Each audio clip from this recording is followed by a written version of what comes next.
Shalom saudara-saudara terkasih di dalam nama Tuhan kita Yesus Kristus. Kembali lagi dalam program Rema, Renungan Singkat Firman Tuhan. Sebelum kita merenungkan kebenaran firman Tuhan, mari kita menyembah Tuhan dengan pujian.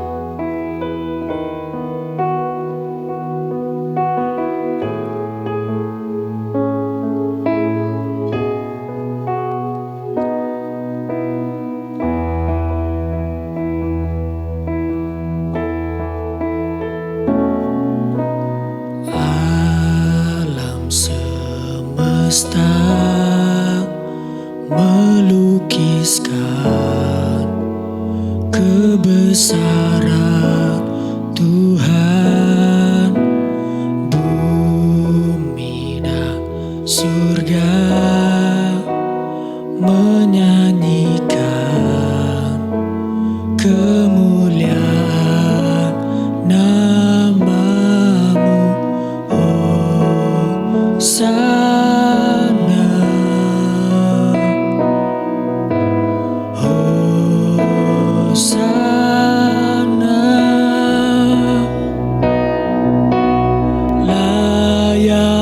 Dipuji, disembah, Kaulah yang bertata dulu, sekarang, dan selamanya.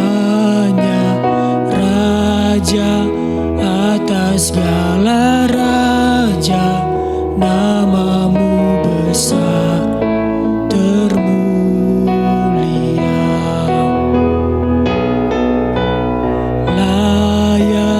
Dipuji, disembah, Kaulah yang bertata dulu, sekarang, dan selamanya. Raja atas segala raja, namamu besar termulia.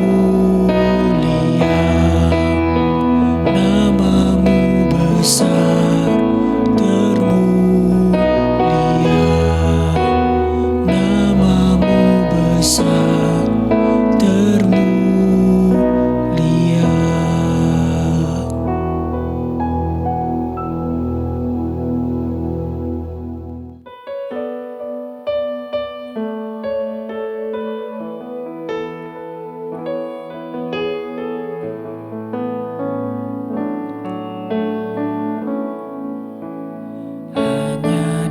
Dekat Allahku, rasa tenang hatiku.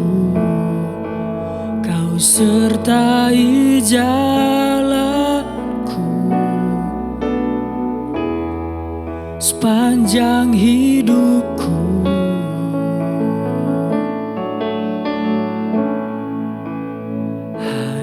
Dekat padamu ada kekuatan baru. Kaulah perlindunganku, keselamatanku.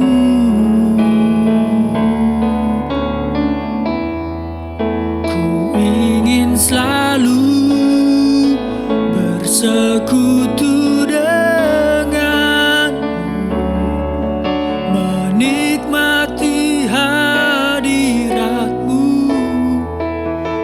Biarkan rohmu tinggal dalam hidupku.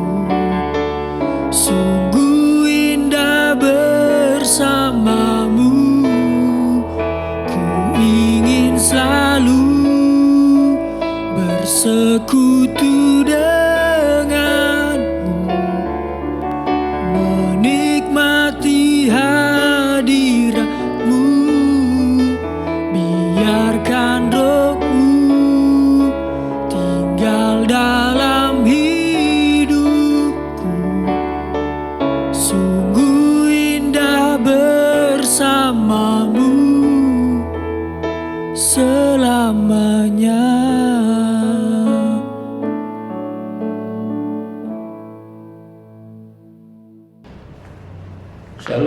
Selamat pagi saudaraku yang kekasih dalam Tuhan. Sebelum kita mulai pada pagi hari ini, mari kita berdoa terlebih dahulu. Mari kita berdoa. Bapa, kami mengucap syukur dan berterima kasih Engkau memberkati kami lagi hari ini boleh bersama-sama dalam satu persekutuan. Kami merindukan firman-Mu untuk kami jadikan sebagai pedoman hidup kami. Sebab itu berkati kami Tuhan, berkati hamba-Mu sehingga kami semua yang hadir pada pagi hari ini sungguh diberkati. Dalam nama Tuhan Yesus kami berdoa, amin. Saudara yang kekasih, tema yang diberikan untuk kita pada pagi hari ini adalah memprioritaskan Tuhan. Memprioritaskan Tuhan berarti kita mengutamakan Tuhan dalam hidup kita. Firman Tuhan yang diberikan bagi kita sekalian adalah dari Matius 6 ayat 33 yang mengatakan demikian. Tetapi carilah dahulu kerajaan Allah dan kebenarannya, maka semuanya itu akan ditambahkan kepadamu. Saudaraku yang kekasih, membaca bagian firman Tuhan yang berkaitan dengan tema kita pagi hari ini, maka saya boleh melihat bahwa yang pertama haruslah fokus pada pengharapan yang baru. Kita sudah memasuki tahun yang baru, pengharapan yang baru, dan secara jujur kita harus akui bahwa dalam menjalani tahun sebelumnya, tahun 2021, ada banyak tantangan yang menghadirkan kekecewaan, kekhawatiran dalam hidup kita. Sebagai manusia kita mempunyai kebutuhan pribadi yang harus dipenuhi, baik itu sandang, pangan maupun papan. Dan untuk itu segala usaha kita lakukan, namun justru yang kita dapatkan adalah rasa cemas, gelisah, gentar yang hadir dalam kehidupan kita. Firman Tuhan katakan kepada kita pada pagi hari ini, carilah dahulu kerajaan Allah dan kebenarannya. Itu berarti kita harus terlebih dahulu memprioritaskan atau mengutamakan Tuhan dalam hidup kita. Untuk memprioritaskan atau mengutamakan Tuhan, kita harus pertama merubah motivasi hidup kita. Kalau dulu kita lebih mengutamakan kepentingan diri kita, maka sekarang kita harus rubah. Kalau dulu kita lebih mengandalkan kemampuan diri, kita bangga dengan titel S1, S2, S3, bahkan kita karena kebanggaan seringkali kita mencemooh orang yang tidak punya jabatan. Selanjutnya, kita sering menggunakan pola-pola duniawi untuk berhasil dalam perjalanan hidup kita, dalam segala usaha kita. Sekarang kita harus berubah. Kita harus mendahulukan Tuhan dalam setiap perencanaan kita. Firman Tuhan mengatakan demikian, Rasul Paulus katakan, tetapi apa yang dahulu merupakan keuntungan bagiku, sekarang kuanggap rugi karena Kristus. Filipi 3 ayat 7. Aku melupakan apa yang telah di belakangku dan mengarahkan diri kepada apa yang di hadapanku. 3 Filipi 3 ayat 13. Saudara yang kekasih, kita bisa melihat pada bagian ini bahwa Paulus yang dulu bangga dengan jabatan-jabatan yang miliki, kemampuan yang dia miliki, pengetahuan yang dia miliki, kesucian yang dia anggap bahwa itu merupakan sesuatu yang dia sangat banggakan sebagai orang Yahudi pada waktu itu. Sekarang dia berubah, dia tinggalkan semua itu. Dikatakan dia melupakan semuanya itu. Dia sekarang mencari apa yang Tuhan berikan bagi dia. Yang kedua, jadi kalau yang pertama tadi kita harus merubah pandangan hidup kita, maka yang kedua kita harus mau menjadikan diri kita sebagai hamba Tuhan. Seperti Maria di dalam Lukas pasal 1 ayat 38 dia katakan, sesungguhnya aku ini adalah hamba Tuhan, jadilah padaku menurut perkataanmu. Maria di sini dia menjadikan diri sebagai hamba Tuhan, sebagai hamba, sebagai budak, sebagai pelayan, sebagai seorang yang mengabdikan dirinya yang telah menyerahkan diri kepada Tuhannya karena telah dibeli dan ditebus. Maka sebagai hambanya, ia hanya melakukan pekerjaan yang diperintahkan oleh Tuhannya secara bertanggung jawab.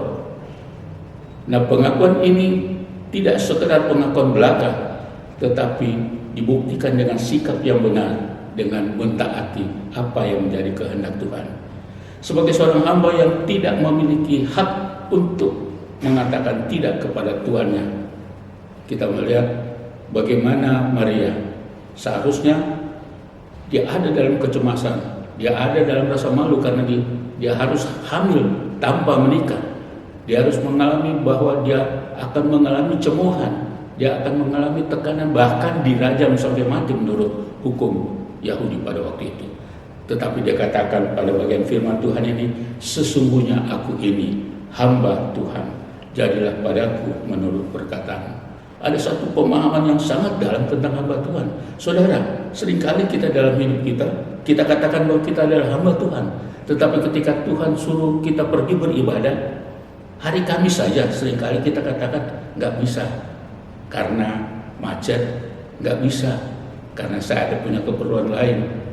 Sebenarnya kalau kita katakan kita hamba Tuhan, hambanya Tuhan, berarti kita tidak punya hak untuk tidak mengikuti ibadah yang diadakan misalnya. Tidak punya hak untuk tidak mengikuti apa yang Tuhan kehendaki kita lakukan.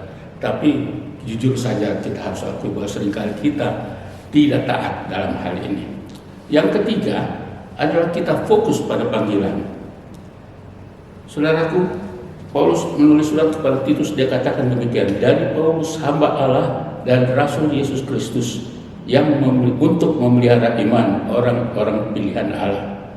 Di dalam Roma 1 ayat 1 dia katakan untuk memberitakan Injil. Jadi Paulus mempunyai fokus terhadap panggilannya.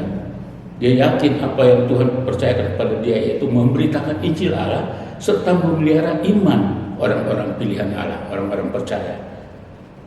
Ini membawa kita untuk dapat memahami, mengerti bahwa ketika kita mengutamakan Tuhan, memprioritaskan Tuhan, maka bagian ini tidak bolehlah kita tinggalkan. Kita punya kepastian, keyakinan, punya fokus bahwa panggilan yang Tuhan berikan itu bukan hanya sekedar kita dipanggil menjadi orang percaya, menerima Kristus sebagai Tuhan dan Juru Selamat secara pribadi, tapi kita dipanggil untuk bertugas secara khusus, entah tugas sebagai kepala rumah tangga, entah tugas itu sebagai penginjil, memberitakan Injil, entah tugas itu menjadi saksi dan sebagainya.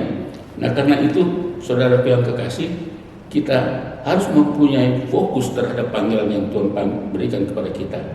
Yang keempat adalah kita harus hidup, melihat hidup ini adalah kesempatan.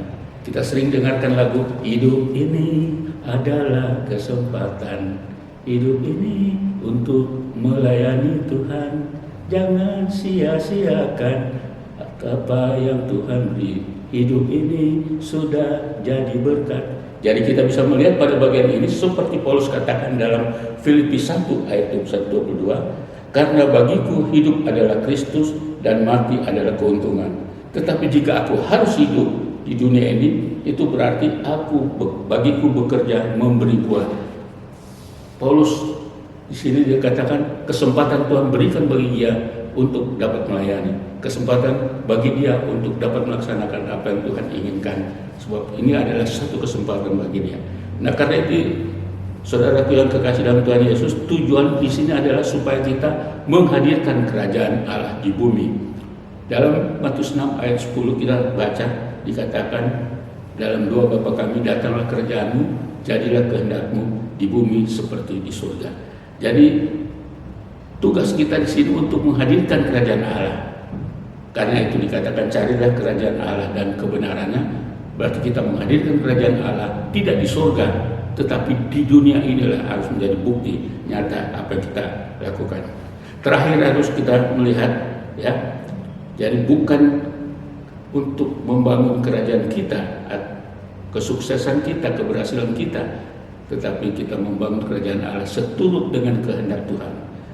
Terakhir, Roh Kudus akan menolong kita dan memampukan kita serta menuntun kita supaya kita dapat mengelola potensi kita, tenaga kita, waktu kita, dan semua milik kita yang berharga hanya untuk memperluas kerajaan Allah di bumi ini.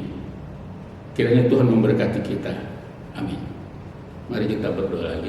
Tuhan, kami berterima kasih karena pagi hari ini Engkau memberkati kami dengan firman-Mu. Engkau menolong kami untuk memahami tentang panggilan-Mu secara khusus, di mana kami harus mengutamakan Engkau. Kami tidak hanya sekedar saja katakan bahwa kami percaya kepada Engkau, tapi kami tidak mau menjadi pelaku-pelaku-Mu. Kiranya Tuhan menolong kami supaya kami sungguh mempunyai hikmat di dalamnya. Dalam nama Tuhan Yesus kami berdoa. Haleluya. Amin.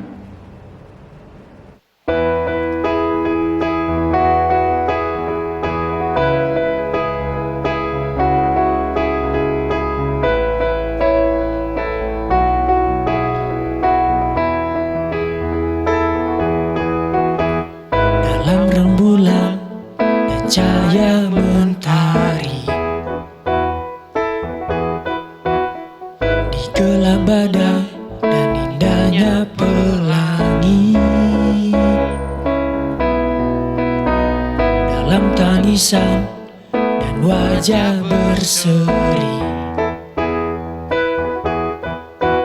Kan ku temukan kasih terbesar bagi dunia ini. Diam ku terpaku dan ku takjub akan kasih-Mu yang tergores indah. Dalam anugerah hatiku milik-Mu.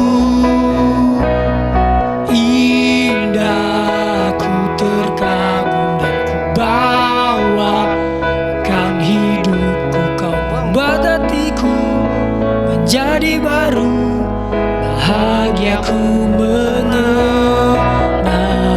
Diam ku terpaku dan ku takjub akan kasih-Mu yang tergores indah. Dalam anugerah hatiku milik-Mu. Indah ku terkagum dan ku bawa akan hidupku. Kau membuat hatiku menjadi baru. Bahagiaku mengenalmu.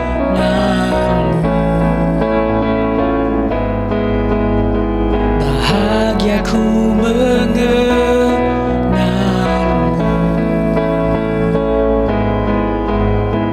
Bahagiaku mengenalmu.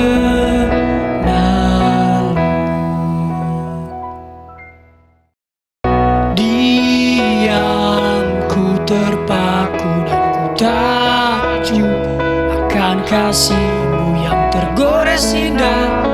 Dalam anugerah hatiku milik-Mu. Indah ku terkagum dan ku bawa akan hidupku. Kau membuat hatiku menjadi baru. Bahagiaku mengenang. Diam ku terpaku dan ku takjub akan kasih-Mu yang tergores indah. Dalam anugerah